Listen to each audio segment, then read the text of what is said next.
Hello everybody, today we will read poem Amanda which is written by Robin Klein। तो इस poem में आप पढ़ेंगे कि ये जो लड़की अमांडा है उसको कैसे उसकी माँ बार बार कंट्रोल करती हैं, बार बार उसको चीज़ें पॉइंट आउट कराती हैं कि ऐसे करो वैसे करो, ये करना है, ऐसे बैठना है, ऐसे खड़े होना। तो इस पोएम में मतलब उसकी माँ जो है हर चीज़ उसको पॉइंट कराती है और वहीं वो सोचती है कि मैं ऐसी जगह पे रहूं जहां मैं अपने आज़ाद ख्याल से रह सकूं और अपनी मन की चीज़ें कर सकूं। तो चलिए हम पढ़ते हैं poem. Don't bite your nails Amanda, don't hunch your shoulders Amanda, stop that slouching and sit up straight Amanda. There is a languid emerald sea where the sole inhabitant is me, a mermaid drifting blissfully। तो अभी आपने जो ये ऊपर का paragraph, ऊपर की जो ये 4 लाइन है, आपने इसमें देखा कि इसमें अमांडा को उसकी मम्मी जो है कंट्रोल कर रही है, बता रही हैं कि हर चीज़ के लिए वो पॉइंट आउट कर रही हैं कि अमांडा तुम अपने नाखून मत खाओ, अमांडा तुम अपने सीधा बैठो, कंधे को मत झुकाओ, stop that slouching and sit up straight, ये कंधे को झुक के मत बैठो और सीधे बैठो। तो ये इतने में उसकी इस 4 लाइन में उसकी मम्मी उसको कंट्रोल कर रही हैं और चीज़ें उसको बता रही हैं कि ऐसे करनी है वैसे करनी है। और वहीं दूसरी तरफ अमांडा क्या फील करती है, there is a language immoral see, मतलब एक बहुत ही बड़ा वो जो है अपनी माँ की बातें ना सुन के वो अपने ख्यालों में खोई है कि बहुत ही बड़ी एक समुद्र पे वो है, वहाँ वो अकेली है और एक तरह से वो मरमेड है, एक जलपरी है और वो पूरे समुद्र में अपने मन के अनुसार वो घूम रही है। तो फर्स्ट आप देखिए वो ऊपर आपकी लाइन में आपने देखा कि पेरेंट्स उसकी मम्मी उसकी कंट्रोल कर रही हैं और वही वो क्या चाहती है कि वो ऐसी जगह जाए जहाँ पे कोई ना हो और वो अपनी मर्ज़ी की चीज़ें कर सके।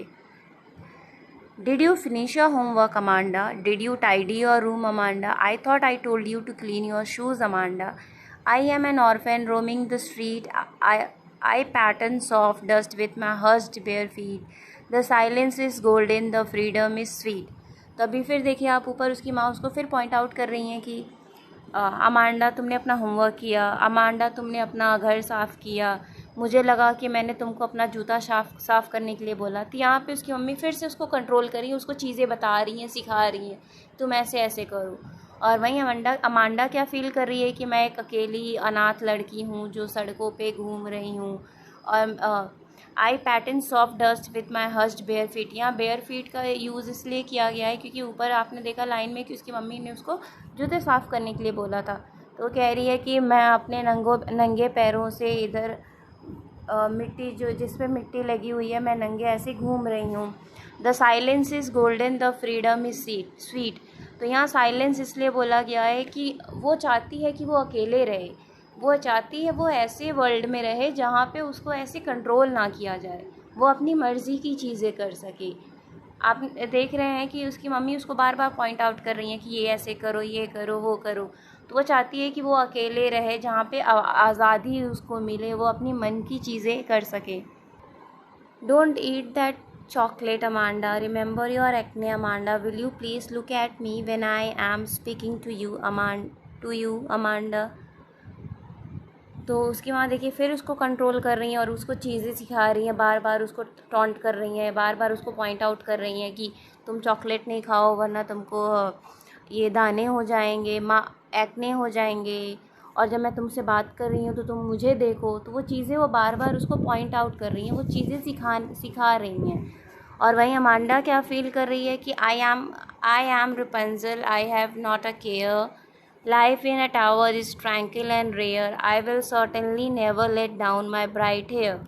तो वहीं वो कह रही है कि मैं रुपंजल हूँ और मुझे किसी से कोई मतलब नहीं है, मैं चाहती हूँ कि मैं टावर में रहूँ, जैसे रुपंजल एक बड़े से ऊंचे से टावर में रहती थी वैसे ही मैं भी एक टावर में रहूँ। तो वहाँ टावर में जो लाइफ होगी वो बहुत अच्छी होगी और रेयर होगी क्योंकि वो बार बार किसी को नहीं मिलता है। I will certainly never let down my bright hair, और वो इसलिए कहती है कि मैं अपने बाल जो है वो नीचे नहीं फेंकूँगी, क्योंकि रपुंज़ल की स्टोरी में ये है कि वो अपने बाल नीचे गिराती है तो जो प्रिंस होता है उसके पास आ जाता है। तो अमांडा नहीं चाहती है कि जो उसका ये साइलेंस है और जो उसकी फ्रीडम है उसमें कोई उसको इंटरफेयर करे, इस वजह से वो कह रही है कि मैं अपने बाल नीचे नहीं गिराऊंगी। Stop that sulking at once, Amanda. You are always so moody, Amanda. Anyone would think that I nagged at you, Amanda. अब उसकी माँ उसको फिर से बोल रही है, सल्किंग मीन्स रोना, तो उसकी माँ कह रही हैं कि तुम रोना बंद करो, तुम बहुत ही ज़्यादा मूडी हो और सब क्या सोचेंगे अगर तुम ऐसे रोगी, तो सबको लगेगा कि मैं तुमको तंग करती हूँ। तो एक तरीके से आप बार बार किसी बच्चे को आप बार बार चीज़ें सिखाओगे, चीज़ें बताओगे, समझाओगे, तो उसको बुरा लगेगा, वो रोने लगेगा। अभी अमांडा इतनी बड़ी तो है नहीं कि मतलब वो सारी चीज़ें सीखे, अभी तो वो छोटी है। तो वो बार बार जब उसकी माँ उसको समझा रही हैं, बता रही हैं, सिखा रही हैं, तो वो ये नहीं चाहती। वो उसकी एज ऐसी है कि अभी उसको फ्रीली घूमना है, अपनी मन की चीज़ें करनी है, और बार बार इसका उसकी माँ उसको सिखाती थी तो उसको बुरा लगता था, इस वजह से वो मतलब रोने लगी। तो इस पोएम का आपको मतलब मैसेज ये है कि हम बच्चे हैं, ज़्यादातर हमारी सोसाइटी क्या है, लड़कियों के ऊपर ज़्यादा फोर्स किए जाते हैं। क्यों? लड़कियां हैं तो बाल बड़े करेंगी, लड़कियां हैं तो सूट पहनेंगी, लड़कियां हैं तो अच्छे से बैठेंगी, लड़कियां हैं तो चॉकलेट्स नहीं खाएंगी, लड़कियां हैं तो घर में रहेंगी। तो हमारी सोसाइटी है एक तरीके से, वो भले ही हमारे पेरेंट्स हम पे फोर्स नहीं करते, लेकिन हमारी सोसाइटी है वो पेरेंट्स के थ्रू वो हमसे करवाती है।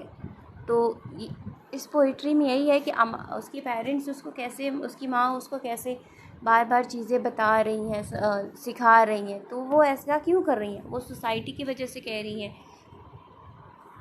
और वहीं अमांडा चाहती है कि वो फ्रीली रहे, अपनी मर्ज़ी से रहे, उसको कोई डिस्टर्ब ना करे। So that's all for today. Thank you everyone.